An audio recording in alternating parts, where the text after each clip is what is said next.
നമസ്കാരം. ഗ്രാമീണോച്ച വാർത്തകളിലേക്ക് സ്വാഗതം. ഉൽപാദനത്തിൽ വൻ ഇടിവ്, നട്ടം തിരിഞ്ഞ് നെൽകർഷകർ. ഇത്തവണത്തെ കടും കൃഷിയിൽ ഗണ്യമായ തോതിൽ ഉൽപാദനം കുറഞ്ഞതോടെ വലിയ പ്രതിസന്ധിയിലകപ്പെട്ട് നെൽകർഷകർ. 1 ഏക്കർ കൃഷിയിൽ നിന്ന് 3 ചാക്ക് പോലും നെല്ല് ലഭിക്കുന്നില്ല. ശരാശരി 35 ചാക്ക് നെല്ല് ലഭിച്ചിരുന്ന സ്ഥാനത്താണ് ഇത്. ലഭിച്ച നെല്ലിന് ഒട്ടും തൂക്കവുമില്ല. 3% വരെ വില കുറച്ചാണ് കമ്പനിക്കാർ നെല്ലെടുക്കുന്നത്. ചാഴൂർ, കോവിലകം, അന്തിക്കാട്, പുറത്തൂർ, പുള്ള്, പള്ളിപ്പുറം പടവുകളിലെല്ലാം സ്ഥിതി ഇതാണ്. ജില്ലയിലെ മറ്റു പല പടവുകളിലും സ്ഥിതി വ്യത്യസ്തമല്ല. നെല്ലിനേക്കാൾ വരിനെല്ലും കൗട്ടപ്പുല്ലുമാണ് പാടത്ത് വളരുന്നത്. കൃഷി ഉദ്യോഗസ്ഥർ നിർദ്ദേശിച്ച പലവിധ മരുന്നുകൾ പ്രയോഗിച്ചിട്ടും രക്ഷയുണ്ടായില്ല. മുൻപൊരിക്കലും ഉണ്ടാകാത്ത ഈ പ്രതിഭാസത്തിന് കാരണമെന്താണെന്ന് കൃത്യമായി മനസ്സിലാക്കാൻ ഇതുവരെയും കഴിഞ്ഞിട്ടില്ല. കഴിഞ്ഞ വർഷം നമ്മളൊരു ഏക്കറയ്ക്ക് ചുരുങ്ങിയത് 40-ന് മേലെ ചാക്ക് നെല്ല് കിട്ടിയതാണ്. ഈ വർഷം നമുക്ക് ഒരു ഏക്കറയ്ക്ക് 3-4 ചാക്ക് നെല്ലാണ് കിട്ടുന്നത്. അപ്പോൾ എന്താണ് അതിൻ്റെ കാര്യമെന്ന് നമുക്ക് മനസ്സിലാവുന്നില്ല. ഞങ്ങൾക്കൊരു സംശയം, ഈ വളത്തിൻ്റെയോ അതുപോലെ തന്നെ മരുന്നിൻ്റെയോ ഗുണനിലവാരം കുറഞ്ഞിട്ടുണ്ടോ എന്ന് ഗവൺമെൻറ് നമുക്ക് പരിശോധിക്കേണ്ടതുണ്ട്. നമ്മൾ കൗട്ടയ്ക്ക് മരുന്നടിച്ചിട്ട് കൗട്ട പോകുന്നില്ല. അതുപോലെ തന്നെ കീടനാശിനികളടിച്ചിട്ട് കീടനാശിനി പോകുന്നില്ല. അപ്പോൾ ഇതൊക്കെ ഒന്ന് പരിശോധിച്ച് നമ്മൾ മുൻ വർഷങ്ങളിൽ ഒരു മരുന്ന് പോലും വളം പോലും ഇടാതെ വെറുതെ വിത്ത് വിതച്ചിട്ട് കഴിഞ്ഞാൽ 10 ചാക്ക് നെല്ല് ഒരു ഏക്കറയ്ക്ക് കിട്ടുന്നതാണ്. ഇത് ഇത്രയധികം പൈസ ചിലവ് ചെയ്ത് നമ്മൾ കീടനാശിനിയും അതുപോലെ വളം ഒക്കെ ഉപയോഗിച്ച് കൃഷി ചെയ്തിട്ട് നമുക്ക് ആകെ 4 ചാക്കാണ് കിട്ടുന്നത്. അപ്പോൾ നമ്മളത് പരിശോധിച്ച് നമുക്ക് എന്താണ് സംഭവിച്ചിട്ടുള്ളത്, കീടനാശിനിയുടെയോ അതുപോലെ വളത്തിൻ്റെയോ ഗുണനിലവാരം കുറഞ്ഞിട്ടുണ്ടെങ്കിൽ അത് നമ്മൾ വിലയിരുത്തണം. അടുത്ത വർഷമായാലും കർഷകർ വളരെ ബുദ്ധിമുട്ടിയായിരിക്കുകയാണ്. ലക്ഷക്കണക്കിന് രൂപ ചിലവ് ചെയ്ത് പണി ചെയ്തിട്ട് ഒരു കൊയ്ത്തു മെഷീന് പോലും കൊടുക്കാനില്ലാത്ത നിലവാരത്തിലാണ് നെല്ല് കിട്ടുന്നത്. അതാണ് ഇപ്പോൾ ഇതൊക്കെ കൊയ്യാണ്ട് ഇട്ടിരിക്കുന്നത്. കളനാശിനികൾ എന്ന് പറഞ്ഞാൽ കളനാശിനി അടിച്ചാൽ കളകൾ പോകണം, കീടനാശിനി എന്ന് പറഞ്ഞാൽ കീടനാശിനി അടിച്ചാൽ കീടങ്ങൾ പോകണം. ഇത് രണ്ടും ഉണ്ടായിട്ടില്ല. കളനാശിനി അടിക്കണു, അതിൻ്റെ വില എത്രയാണ്? കളനാശിനിയുടെ ഭയങ്കര വിലയല്ല, കൊല്ലണ വിലയാണ്. പതിവുള്ള വളവും ചെയ്യുന്നുണ്ട്, വളത്തിനും വില കൂടി, അതിനും പൈസ കൂടി. അപ്പോൾ ഒരു ഏക്കറിൽ നിന്ന് 4 ചാക്ക് കിട്ടിയാൽ ആ 4 ചാക്കിൻ്റെ കിഴിവ് ഒരു 8%, 7% ഒക്കെയാണ് വാങ്ങിക്കുന്നത്. കർഷകന് കിട്ടുന്നത് എത്ര? ഒരു ഏക്കർ കൊയ്യാൻ അറ്റ്ലീസ്റ്റ് 3600-700 റുപ്യ കൊടുക്കേണ്ടി വരും.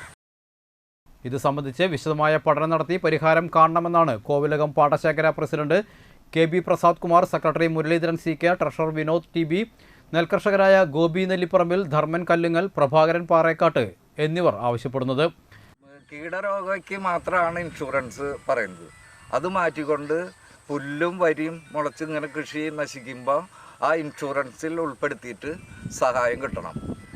ഇപ്പോൾ ഗവൺമെൻറ്റിൽ നിന്ന് വല്ല സഹായങ്ങൾ കിട്ടുന്നുണ്ടെങ്കിൽ തരാൻ കഴിയുമെങ്കിൽ തരണമെന്നും കൂടിയാണ് ഞങ്ങൾക്ക് പറയാനുള്ളത്. നമ്മൾ ഏനാമാവ് റെഗുലേറ്റർ കൊല്ലങ്ങളായി അതിന് കാശ് വകയിരുത്തിയിട്ട് ഇതുവരെ പണി നടന്നിട്ടില്ല. ആ പണി എത്രയും വേഗം നടത്തും വേണം. എന്നാലാണ് ഞങ്ങൾക്ക് കൃഷിക്കാർക്ക് ഈ ഉപ്പുവെള്ളം കയറിയിട്ട് കൃഷി നശിക്കാണ്ടിരിക്കാനുള്ളൊരു സംവിധാനം ഉണ്ടാവുള്ളൂ.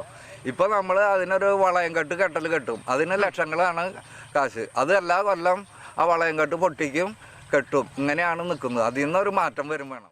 കൊയ്ത്തുകൂലിക്കുള്ള പണം പോലും ലഭിക്കുന്നില്ല എന്നതിനാൽ പലരും കൊയ്യുന്നില്ലെന്ന് തീരുമാനിച്ചിരിക്കുകയാണ്.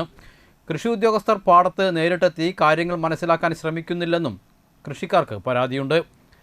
പരിഹാരമുണ്ടായിട്ടില്ലെങ്കിൽ അടുത്ത തവണ കൃഷി ഇറക്കില്ലെന്നാണ് പലരും പറയുന്നത്. ചാഴൂർ, കോവിലകം പടവിൽ CC മുകുന്ദൻ MLA സന്ദർശിച്ചു. സർക്കാരിൻ്റെ ശ്രദ്ധയിൽപ്പെടുത്തി കർഷകർക്ക് നഷ്ടപരിഹാരം ലഭിക്കുന്നത് ഉൾപ്പെടെയുള്ള പ്രശ്നപരിഹാരത്തിന് ഇടപെടുമെന്ന് അദ്ദേഹം പറഞ്ഞു. സർക്കാരിന് നമ്മുടെ സങ്കടകാര്യം അങ്ങോട്ട് കൊടുക്കുക, നടപടി സ്വീകരിക്കുക. അപ്പം നമ്മൾ MLA എന്ന നിലയിൽ നമ്മൾ കൃഷിമന്ത്രിയോട് പറയാം, ഇനി അത് പോരാത്ത നമുക്ക് മുഖ്യമന്ത്രിക്ക് കടലാസ് കൊടുക്കാറുണ്ട്. ഇവിടെ ഇത്ര ഏക്കർ കൃഷി, അപ്പോൾ 1 ഏക്കർ കിട്ടുന്ന നെല്ല് വെറും 250 കിലോണ് കിട്ടുന്നത്. ഒരു ഏക്കറയ്ക്ക് ശരിക്കും 2500 കിലോ കിട്ടണം. ഇപ്പോൾ കിട്ടിയിരിക്കുന്നത് ഞാൻ അന്വേഷിച്ചപ്പോൾ കഴിഞ്ഞ ദിവസം ഇവിടെ വന്നപ്പോൾ ആലോചിച്ചപ്പോൾ പറയുന്നുണ്ട് 250 കിലോണ് കിട്ടുന്നത്. അതുകൊണ്ട് ഒന്നാകില്ല. കൊയ്യാൻ തന്നെ മെഷീൻ ഇറക്കിയിട്ട് കൊയ്യാൻ തന്നെ വലിയ പ്രയാസമാണ്. നഷ്ടങ്ങളല്ലാതെ നേട്ടങ്ങളൊന്നും പറയാൻ ആരും ഉണ്ടായില്ല. കണ്ടാൽ തന്നെ നമുക്കറിയാം. തൂക്കില്ല. അപ്പം അങ്ങനെ വലിയ വിഷമം പറഞ്ഞപ്പോൾ ഞാൻ പറഞ്ഞു, എന്തായാലും എല്ലാവരും കൂടി ഒന്ന് ചർച്ച ചെയ്ത് തീരുമാനിച്ചിട്ട് സർക്കാരിന് നമുക്ക് കൊടുക്കാം. സർക്കാർ ചില നടപടിക്രമങ്ങളൊക്കെ ഉണ്ട്. ഇന്ന കാര്യങ്ങൾക്ക് നിങ്ങളോട് പറയേണ്ട കാര്യമില്ല. ഇന്ന കാര്യങ്ങൾക്കാണ് കൊടുക്കാൻ കഴിയാന്നൊക്കെ ഉണ്ട് നിയമമുണ്ട്. പക്ഷെ അതിന് വ്യത്യസ്തമായി ഇപ്പോൾ നമ്മുടെ ഈ പാടശേഖര മേഖലയിൽ ഇങ്ങനൊരു അപകടസ്ഥിതി വന്നിട്ടുണ്ട്. അതിന് ശാശ്വതമായി പരിഹാരം കണ്ടെത്താൻ സർക്കാരിൻ്റെ ഭാഗത്തുനിന്ന് ആവശ്യമാണ്. അപ്പം നമ്മൾ ഇവിടെ കൃഷിക്കാരൻ പറഞ്ഞ പോലെ ഉദ്യോഗസ്ഥന്മാരുടെ ആ പരിശോധനയ്ക്ക് വിധേയമാകാൻ ഇതുവരെ കഴിഞ്ഞിട്ടില്ല. പഞ്ചായത്ത് പ്രസിഡന്റ് KS മോഹൻദാസും MLAക്കൊപ്പം ഉണ്ടായിരുന്നു. നമ്മൾ പഠിക്കേണ്ടതുണ്ട്, നല്ല പഠനം നടത്തേണ്ടതുണ്ട് ഇതുമായിട്ട് ബന്ധപ്പെട്ടുകൊണ്ട്. എന്തുകൊണ്ടാണ് ഇങ്ങനെ ഇതുപോലെ വിളവ് കുറഞ്ഞത് എന്നത് സംബന്ധിച്ചുള്ള ഒരു നല്ല പഠനം ആവശ്യമുണ്ട്. ഇപ്പോൾ നമുക്കറിയാം, നമ്മുടെ കൃഷിക്കാരാണെങ്കിൽ ഇതിനെ ആശ്രയിച്ച് കഴിയുന്ന നിരവധി ആളുകളുണ്ട് ഈ മേഖലയ്ക്കകത്ത്. അപ്പോൾ അവരെ സംബന്ധിച്ചിടത്തോളം ഇതുപോലെ ഇത്രയേറെ നാശം ഉണ്ടാവുക അല്ലെങ്കിൽ വിളവ് കുറഞ്ഞ ഒരു സാഹചര്യം ഉണ്ടാവുക എന്ന് പറഞ്ഞാൽ അവർ വിളവിറക്കുന്നതിന് വേണ്ടി ചെലവ് ചെയ്തിട്ടുള്ള പണം തിരികെ ലഭിക്കാത്ത ഒരു സാഹചര്യം ഉണ്ടാവുക. മാത്രമല്ല നമുക്കറിയാം, അവരൊക്കെ തന്നെ ബാങ്കുകളിൽ നിന്നോ ഒക്കെ തന്നെ വായ്പ എടുത്തിട്ടൊക്കെ തന്നെയാണ് ഈ വിളവ്. ഈ സാഹചര്യം വളരെ ഗൗരവപ്പെട്ടതാണ്. ഇത് ഗവൺമെൻറ്റിൻ്റെ ശ്രദ്ധയിൽ കൊണ്ടുവന്നുകൊണ്ട് ഈ ഇതുമേൽ ആവശ്യമായിട്ടുള്ള ഈ പ്രശ്നങ്ങളെക്കുറിച്ച് പഠിക്കാൻ അതിൻ്റെ കാർഷിക ഡിപ്പാർട്ട്മെൻറ്റ് അതിൻ്റെ ഒരു ഗവേഷണം തന്നെ നടത്തേണ്ടതുണ്ട് എന്നാണ് ഇതുമായിട്ട് എനിക്ക് ബന്ധപ്പെട്ട് തോന്നുന്നത്. വെളുത്തടത്ത് നായർ വനിതാ സൊസൈറ്റിയുടെ തൃശൂർ ജില്ലാ കൺവെൻഷൻ അന്തിക്കാട് പാൽ സൊസൈറ്റി ഹാളിൽ സംഘടിപ്പിച്ചു. സിനിമാ സംവിധായകൻ ഷൈജു അന്തിക്കാട് കൺവെൻഷൻ ഉദ്ഘാടനം ചെയ്തു. ജില്ലാ പ്രസിഡന്റ് ഷിജിത മോഹനൻ അധ്യക്ഷത വഹിച്ചു. സംസ്ഥാന കമ്മിറ്റി അംഗം സുരേഷ് പഴമ്പള്ളത്ത് മുഖ്യാതിഥിയായിരുന്നു. ഷോർട്ട് ഫിലിം ഡയറക്ടറും സിനിമാ നടനുമായ വിഷ്ണു സുധീർ വിശിഷ്ടാതിഥിയായിരുന്നു. VNVS ജില്ലാ സെക്രട്ടറി നിഷ ജയേഷ്, ജില്ലാ ട്രഷറർ ബിന്ധ്യ സുരേഷ്, ചടങ്ങിൽ ജില്ലാ സെക്രട്ടറി അയ്യപ്പൻ സമ്മാനദാനം നിർവഹിച്ചു. ഉപദേശക സമിതി ചെയർമാൻ നാരായണൻ നായർ, സംസ്ഥാന പ്രസിഡന്റ് രാജപ്പൻ നായർ, സംസ്ഥാന സെക്രട്ടറി രാജ്മോഹനൻ, ജില്ലാ പ്രസിഡന്റ് ശ്രീധരൻ നായർ, ജില്ലാ സെക്രട്ടറി സുബീഷ് സുകുമാരൻ, കേശവദാസ്, പ്രേമലത, വത്സല, ജില്ലാ സെക്രട്ടറി നിഷ ജയേഷ്, ജില്ലാ വൈസ് പ്രസിഡന്റ് ദീപ സുനിൽ എന്നിവർ സംസാരിച്ചു. Anthikad camp short film switch on കർമ്മവും ലഹരിക്കെതിരെയുള്ള വാളാൽ ടെലിസിനിമയുടെ പ്രദർശനവും നടക്കുമെന്ന് സംവിധായകൻ അന്തിക്കാട് റഷീദ് വാർത്താസമ്മേളനത്തിൽ അറിയിച്ചു. തൃശൂർ മുൻ കുടുംബശ്രീ ജില്ലാ മിഷൻ കോർഡിനേറ്റർ ജ്യോതിഷ് കുമാർ ഉദ്ഘാടനം ചെയ്യുന്ന ചടങ്ങിൽ ചലച്ചിത്ര താരം വിനോദ് കോവൂർ മുഖ്യാതിഥിയാകും.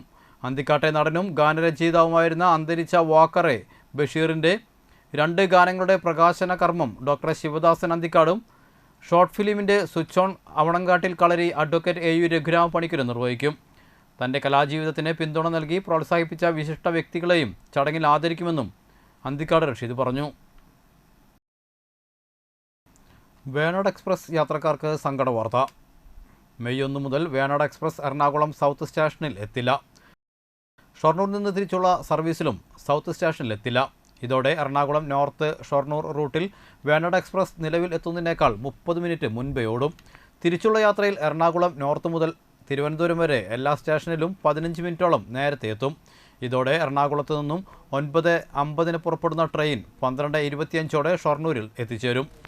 തിരിച്ച് തിരുവനന്തപുരത്തേക്കുള്ള മടക്കയാത്രയിൽ വൈകിട്ട് 5:15 എറണാകുളം നോർത്തിൽ നിന്നും പുറപ്പെടുന്ന ട്രെയിൻ രാത്രി 10 മണിയോടെ തിരുവനന്തപുരം സെൻട്രൽ എത്തിച്ചേരും. ഈ വാർത്താ ബുള്ളറ്റിൻ ഇവിടെ പൂർണ്ണമാകുന്നു. നമസ്കാരം.